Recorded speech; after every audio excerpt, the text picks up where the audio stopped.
오늘 시간에는 포스트 휴먼이라는 책을 읽고 제가 서평을 하게 되었는데, 그 기회에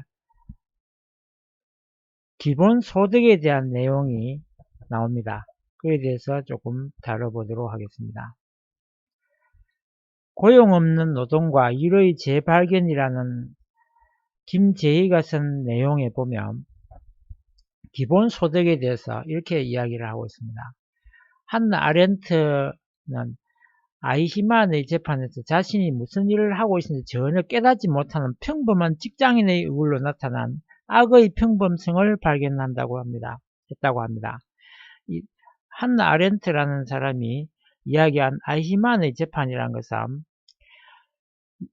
2차 대전이 끝나고 나서 유대인들을 대량 학살하는 데 기여한 어느 공무원을 재판하는 과정에서 그 공무원이 자신이 하고 있는 일의 의미나 가치를 따져보지 않고 주어진 절차와 명령에 아무 생각 없이 따르는 무사유성이야말로 정말 악의 근원이었다고 분석할 수밖에 없는 재판이었습니다. 자신은 그저 시킨 대로 했을 뿐이라고 답을 했기 때문입니다. 아렌트의 이러한 분석은 이런 사유무능력이 단지 나치 전범의 엄청난 악행을 산출하는 데 그치지 않을 수 있다는 점에서 충격적인 통찰로 저는 느껴집니다. 그리고 알파고는 인간과의 대국에서 나는 왜 이 바둑을 두어야만 하는가 라고 고민하지 않습니다. 아이히만이 이런 알파고와 같은 삶을 생각했던 것이라고 생각합니다. 무슨 말이냐 하면 요즘 인공지능, 즉 AI라고 부르는 이 인공지능이 자기가 하고 있는 일이 뭔가 잘못됐다는 생각을 스스로 할 수 없다는 것이라는 문제인 것입니다. 다시 한번 이제 내용으로 돌아가서 2016년도 세계경제포럼은 향후 5년간 약 510만 개의 일자리가 사라질 것이라고 예측했고, 유엔 미래보고서는 2045년이면 지금 일자리의 80%를 인공지능이 대신할 것이라고 전망했습니다. 다 인공지능 때문에 직업이 없어지는 것은 아닐 것입니다.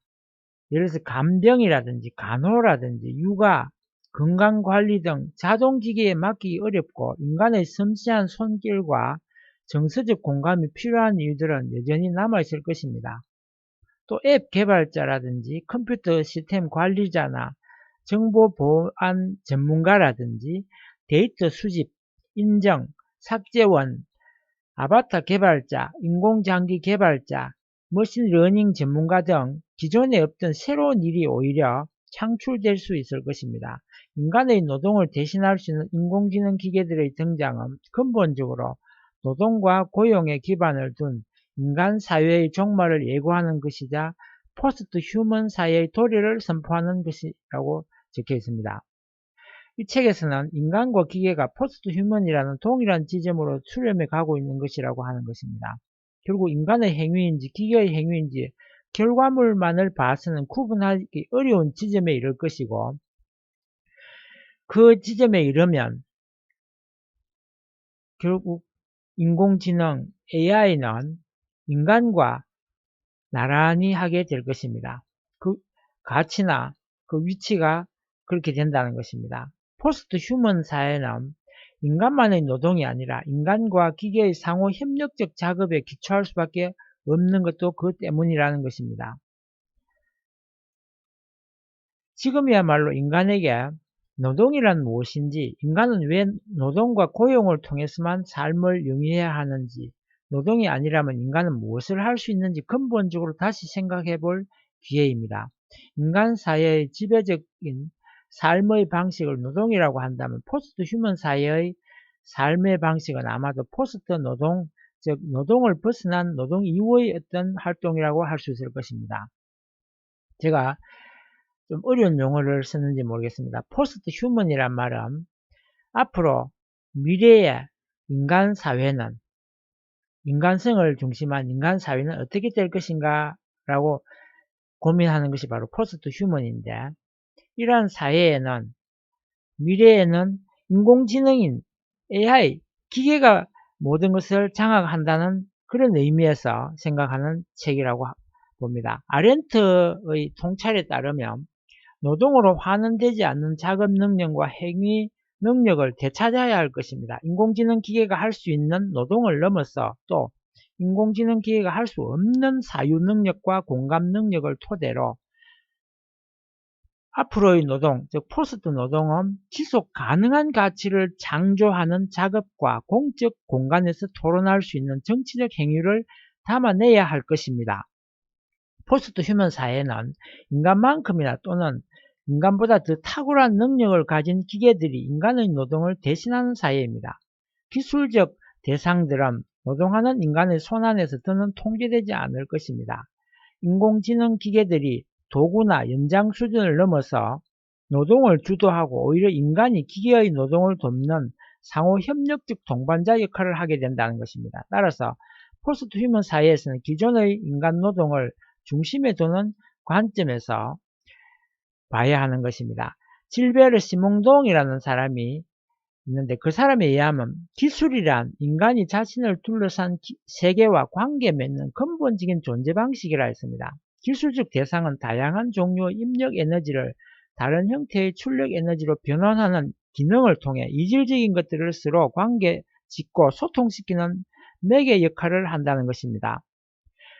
기술적 활동은 기계들을 사용하는 노동에 그치는 것이 아니라는 것입니다. 기계들의 작동 방식 및 기계들이 다른 기계들과 맺는 관계에 대한 세심한 주의와 이해, 기계들의 작동에 요구되는 자연적, 기술적, 인간적 조건들에 대한 다각적 인식 등 상당한 범위에서 알무의 능력도 포함하는 것입니다.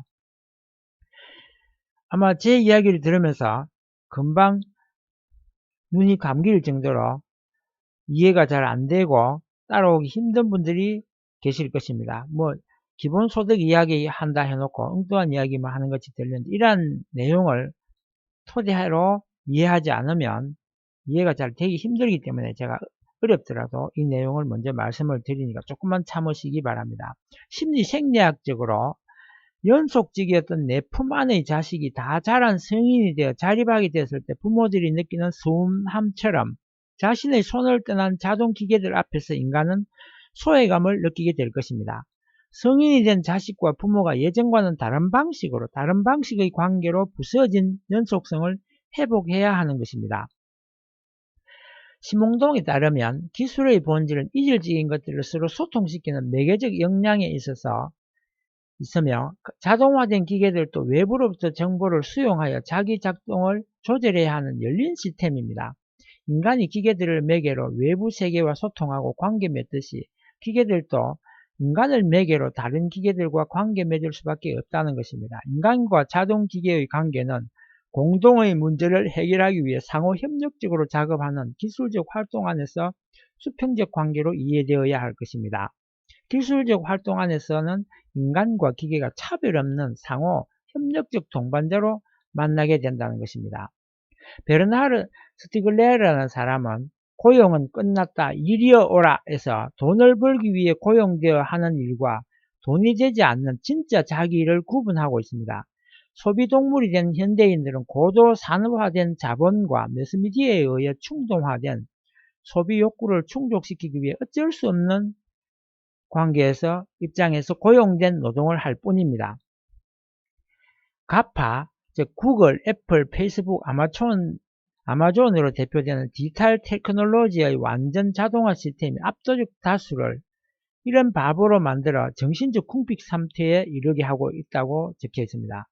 나의 욕망을 인도하고 나의 소비를 지도하며 나의 삶의 방향을 제시하고 내가 무엇을 하고 싶은지 하고 싶은 그 일을 어떻게 해야 하는지 그 일의 의미와 가치가 무엇인지 다른 사람들에게 어떤 기여를 할 수 있는지 내가 스스로 생각하고 판단할 수 있는 여지를 주지 않는다는 것입니다. 스티글레르는 이런 자동화 사회의 지배 원리를 알고리즘 통치성이라고 불렀습니다. 알고리즘이 통치한다는 것은 인간의 모든 행위 방식이나 사고 방식을 컴퓨터의 논리에 맞춘다는 것입니다. 자동화, 전산화할 수 없는 모든 것이 무가치하고 불필요한 것으로 버려지게 된다는 것입니다. 즉 고용의 종말은 오히려 고용에 종속되었던 진정한 일의 가치를 되찾고 잃어버렸던 일의 역량을 회복하는 계기가 될 수 있을 것입니다. 노동자들을 지배하고 그들의 능력과 지성을 박탈하는 착취와는 정반대되는 진정한 일, 기계는 물론 인간 존재와도 함께 잘 지낼 수 있게 해주는 진정한 일이 새로이 탄생할 수 있도록 고용의 점진적 소멸을 받아들이자는 것입니다. 일을 한다는 것은 습득한 자동성을 바탕으로 창조적인 능력을 발휘하는 것입니다. 자동화 사회의 고용은 주어진 알고리즘에 맞추어 기계적으로 일을 하게 됩니다. 일하는 사람이 스스로 생각하고 판단할 여지를 주지 않게 됩니다. 이러한 고용의 상태를 벗어나서 진정한 일을 한다는 것은 자동화 기술을 토대로 하되 자동화할 수 없는 어떤 작업, 생각하고 판단하고 주의를 기울일 수밖에 없는 탈자동화의 창의적인 무언가를 한다는 것입니다. 기여소득 또는 기본소득, 진정한 일의 가능성에 대해서 이제 본격적으로 말씀을 드리겠습니다.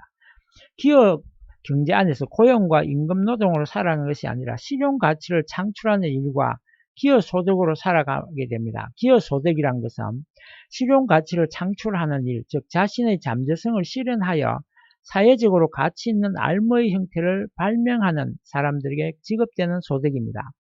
기여소득은 임금이나 실업수당이 아닌 방식으로 다시 말씀드리면 고용이 아닌 일의 관점에서 부를 분배하는 방식입니다. 기본소득은 국가나 정치 공동체가 개인에게 심사나 조건 없이 정기적으로 지급하는 생활비를 의미합니다. 노동해서 스스로 먹고 살 능력이 없는 사람들에게 선별적으로 지급하는 생계보조금과는 달리 기본소득은 노동 능력이 있건 없건 재산이 많든 적든 누구에게나 동일하게 아무런 조건 없이 정기적으로 지급하는 것을 말합니다. 기본소득은 선별적 복지정책의 문제인 복잡한 절차라든지 사각지대라든지 자존감 위축이라든지 등 또 그 선별 과정에서 공무원들이 드리는 여러가지 경제적 지출 이런 것을 모두 낭비라고 생각하고 복지정책에 돌리자는 것입니다. 그것이 바로 기본소득의 돌림으로써 가능하다는 것입니다. 몇 사람을 그러니까 기본소득에 해당하지 않는 예를 들어서 주지 않아도 될 만큼 넉넉한 사람을 구분하느라고 들이는 여러가지 에너지를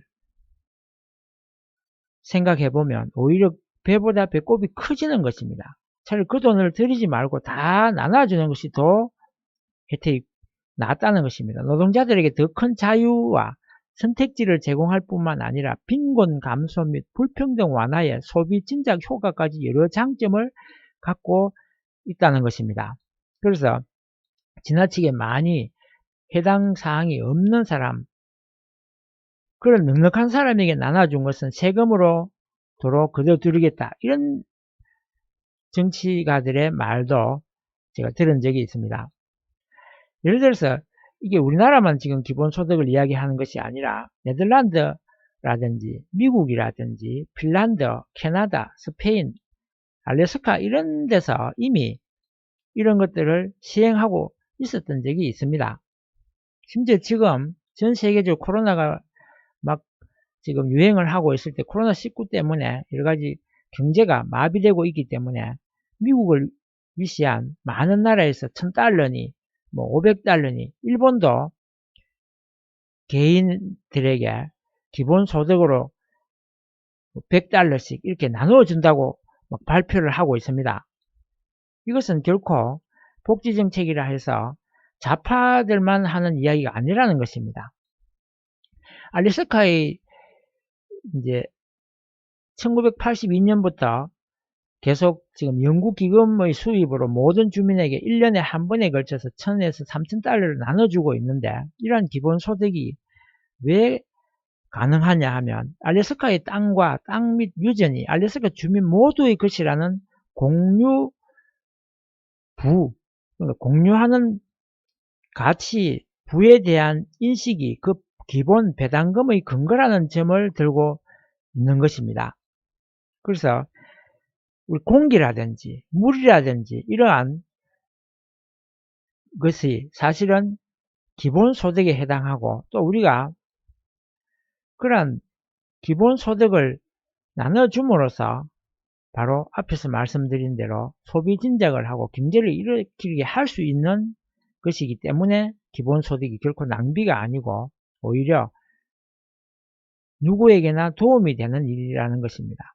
기본소득은 노동이나 고용에 따라 부를 분배하는 것이 아니라 공동의 자산은 함께 나누어 갖자는 것이 정당하다는 인식에 기초합니다. 가령 우리 모두가 숨쉬고 있는 공동의 대기 환경을 오염시킨 기업에게 환경세를 걷는 등 그런 것들을 모아서 나눠준다고 생각하시면 되겠습니다. 진정한 의미에서 포스트 노동이 가능하기 위해서는 자동화로 인한 실업자들의 최저 생계 유지와 빈곤 범죄 예방을 위한 정도가 아니라 평균 수준의 안정된 소득이 보장될 수 있는 보편적 기본소득이 뒷받침되어야 한다는 취지에서 기본소득을 나눠주자고 주장하는 것입니다.